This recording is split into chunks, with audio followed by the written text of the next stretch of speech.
Вітаю вас, мої приємні молоді люди. Мене звати Олексій, і сьогодні ми з вами поговоримо про цікаві новини зі світу ігор. Тому сідайте зручніше, не забувайте підписатися, поставити лайк, а ми починаємо. У студії CD Projekt розповіли, чим розробка The Witcher 4 буде відрізнятися від Cyberpunk 2077. Схоже, польська студія CD Projekt Red під час розробки гри The Witcher 4 планує наперед врахувати помилки, яких допустила під час роботи над Cyberpunk 2077. Хоча про продовження Відьмака відомо доволі мало, але деякі деталі вдалося таки дізнатися. Передусім, під час розробки The Witcher 4 студія планує значно більше акцентувати увагу на консолях. Саме брак такої уваги став причинною проблемою запуску Cyberpunk 2077. Особливості розробки The Witcher 4. Відколи у 2022 році CD Projekt підтвердила роботу над грою, про четверту основну частину серії The Witcher 4 було відомо небагато. Судячи з кількох деталей, якими студія поділилася протягом наступного року, The Witcher 4 має кодову назву Polaris і насправді не матиме номера в назві. Єдине, що його планують випустити до майбутнього ремейку оригінальної The Witcher 2007 року. І хоча розробка Відьмака 4 залишається оповитою таємницею, директор з управління та аудіотехніки CD Projekt Калін Уолдер розкрив деякі подробиці майбутнього проєкту. Зокрема, він запевнив, що CD Projekt зайняла значно ширший платформенний підхід до розробки проєкту Polaris. Студія вже запускає демонстрації та внутрішні перевірки продуктивності на консолях. Уолтер визнав, що тестування консолі – це те, що CD Projekt почала робити лише на пізніх стадіях розробки Cyberpunk 2077 з, м'яко кажучи, не ідеальними результатами. The Witcher 4 повинен виконувати набагато кращу роботу, пропонуючи прийнятну продуктивність консолі на момент запуску, якщо порівнювати з Cyberpunk 2077. Один з районів у Marvel Spider-Man 2 переповнений українськими вивісками. Студія Insomniac Games підготувала для геймерів багато сюрпризів у новій грі Marvel Spider-Man 2. Зокрема, приємні несподіванки чекають й українських гравців. Один з районів у гри має чіткий український акцент. Обіцяємо, цими вуличками вам точно сподобається гуляти. Стрімер з ніком Падон у своєму твіттері показав скріншоти гри, на яких зображені вивіски різноманітних закладів, пов'язаних з Україною чи українською символікою. Серед них Z3Zub, Київ Клоузинг, лікарня, аптека, склепочок, українські продукти. Кажуть, це один з перших районів, доступних для дослідження у Marvel Spider-Man 2. Це маленька Одеса, написав стрімер. У коментарях українські геймери висловлюють своє захоплення ідеєю студії Insomniac Games. А один з них навіть показав фото української церкви з гри. Також продовжуючи тему Marvel Spider-Man 2, Insomniac Games заявили, що можуть випустити спін-офф про Венома. У день реліза Marvel Spider-Man 2 видання Insider опублікувало невелике інтерв'ю зі старшим наративним директором гри Джоном Пакетом. Розробник натякнув, що студія розглядає можливість створення гри про Венома. Подібний хід Insomniac Games вже провернуло у минулому. Студія випустила спін-офф Spider-Man Miles Morales лише через 2 роки після основної гри. Коли Пакета запитали безпосередньо, чи планується розробка гри про Венома, девелопер не став відмовлятися. Студія орієнтуватиметься на відгуки аудиторії. Отже, зараз справи йдуть в такий спосіб. Ми зосереджені на релізі Людина-Павук 2. Зараз ми чекаємо на реакцію фанатів. Потім ми подивимося на всі відгуки та запитаємо себе, а чого люди хочуть посправді сильно. Предметно поговоримо після того, як у нас з'явиться час гарненько виспатися або навіть взяти відпустку, заявив Джон Пакет. Також розробник поділився тим, що з дитинства читав комікси та особливо приділяв увагу походженням Венома та інших симбіотів. Сюжет першого трейлеру GTA 6 потрапив у мережу. Що ж чекає на геймерів? Довгоочікуваний трейлер GTA 6 може з'явитися уже до кінця жовтня, згідно з інформацією геймера, який не дав серйозний доказ про свою обізнаність у планах Rockstar. У дописі на одному з розділів Reddit Gaming Leaks and Rumors Користувач під ніком FollowTheDanLeaksCJ заявив, що володіє розлогою інформацією про майбутній трейлер GTA 6. За словами геймера, його дружина працює в Rockstar на такій посаді, яка дозволила їй побачити трейлер до світової прем'єри. І що найцікавіше, користувач підтвердив факт працевлаштування дружини в приватному чаті з модератором цього сабреддіту. Це не остаточно, але безперечно надійніше, ніж інші публікації без джерел. Це зображення внутрішньої комунікації в Rockstar, яке показує, що його дружина насправді є співробітником студії, розповів модератор. Отож, за словами FollowTheDanLeaksCJ, перший трейлер довгоочікувальної GTA вийде вже до кінця жовтня, а покажуть у ньому наступне. Трейлер починається без будь-якої музики, лише звуки природи. У кадрі алігатор, а зовні все нагадує RDR 2. Поки над хижаком не пролітає літак, і той пірнає під воду. З'являється лого Rox Studio Present. І починає грати пісня That's All від гурту Genesis. Під неї починається демонстрація кадрів життя Vice City, гламурні автомобілі та нічні клуби. Товстун у гавайській сорочці відпочиває біля басейну та обмахується віялом, та при цьому дуже пітніє. Нарешті з'являються Джейсон і Люсія, головні герої гри, які проїжджають повз пляж у кабріолеті.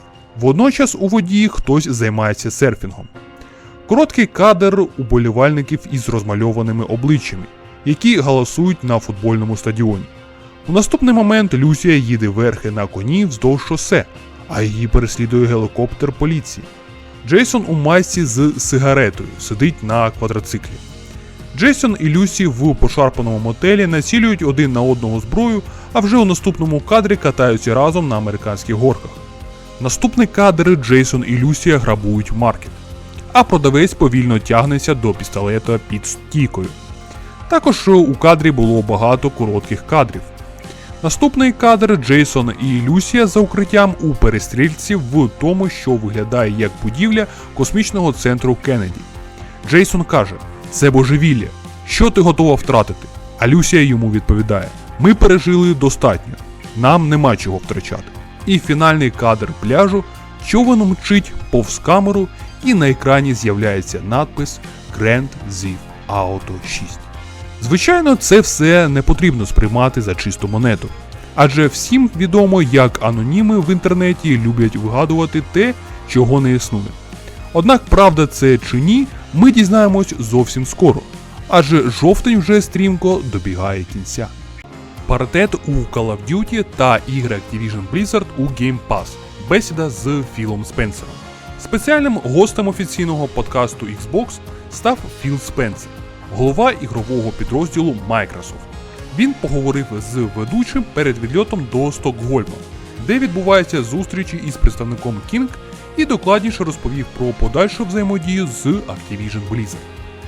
Далі я зібрав для вас головне із матеріалу.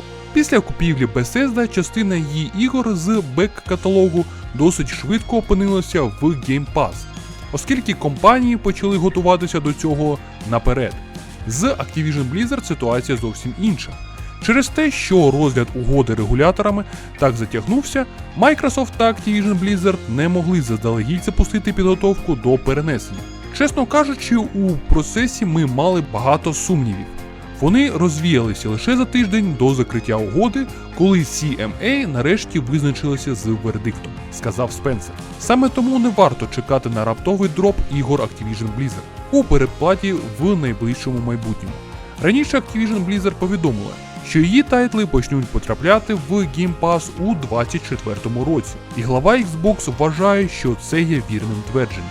Ігри Call of Duty на PlayStation і в майбутньому на Nintendo Switch не відчуватимуть неповноцінними порівняно з версіями для Xbox та ПК. Схоже, більше не буде контенту, ексклюзивного для однієї платформи на кшталт раннього доступу до бети на PlayStation. Наша мета – 100% паритет між усіма платформами настільки, наскільки це можливо. Я це уточнюю, оскільки деякі пристрої відрізняються в плані роздільної здатності екрану та фреймрейту. Справа тільки у продуктивності і ні в чому більше. Ми не маємо наміру використовувати Call of Duty, щоб змусити вас купити Xbox.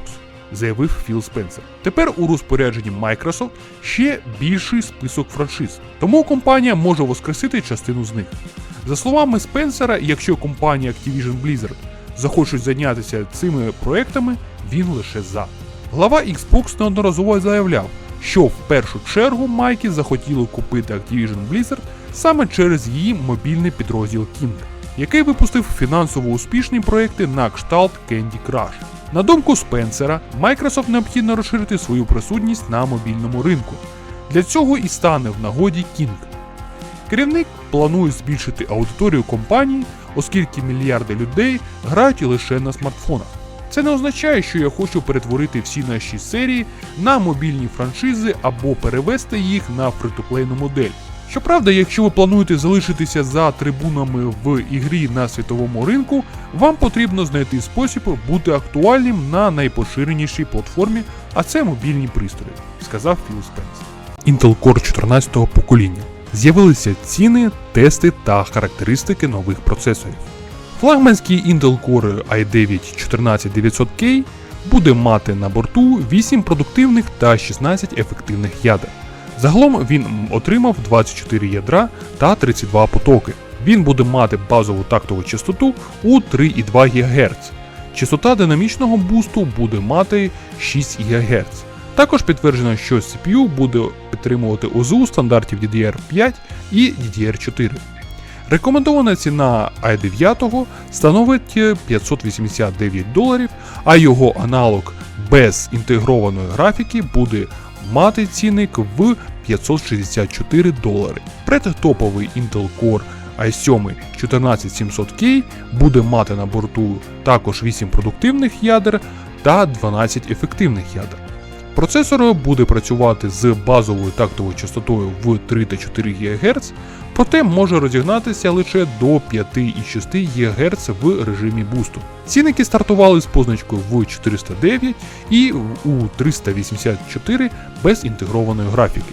Молодша модель Intel Core i5 14600K матиме на борту 6 великих і 8 малих ядер з базовою тактовою частотою в 3,5 ГГц і буде мати можливість розігнатися до 5,3 ГГц. Рекомендовані ціни моделі становлять $319 і $294. Таким чином, всі новинки збережуть ті ж цінники, що і моделі 13-го покоління, проте будуть відрізнятися від них рядом поліпшень. Раніше передбачалось, що новинки подорожчають, але не суттєво. Також всі перераховані процесори будуть мати ідентичне базове споживання в 125 Вт. Водночас журналісти опублікували ряд слайдів з результатами внутрішнього тестування процесорів в деяких іграх та робочих завданнях. Судячи з них, флагманський Intel Core i9 відчуває себе чудово на тлі свого основного конкурента від AMD. Старт продажів настільних Intel Core 14-го покоління відбудеться на наступний день після офіційного анонсу. Разом з тим, процесори AMD Ryzen 8000 на основі архітектури Zen 5 дебютують тільки в першому кварталі 2024 року. Як очікується, вони збережуть кількість ядер до 16, отримають більше кеша і покажуть приріст продуктивності на 20-25%. Нагадаємо, актуальне 13-те покоління Intel Core Raptor Lake вийшло у жовтні 2022 року. До нього увійшли бюджетні Core i5 13600K, середній Core i7 13700K і флагманський Core i9 13900K. У порівнянні з 12-тим поколінням приріст продуктивності в багатопотоковому режимі склав до 41%, в однопоточному до 15%. Разом з тим, оглядачі відзначають, що актуальна лінійка процесорів Intel має неймовірний потенціал для розгону. А на цьому відео добігає кінця. Тому дякую вам за перегляд, не забувайте підписатися, поставити лайк і чекаю вас у наступному відео.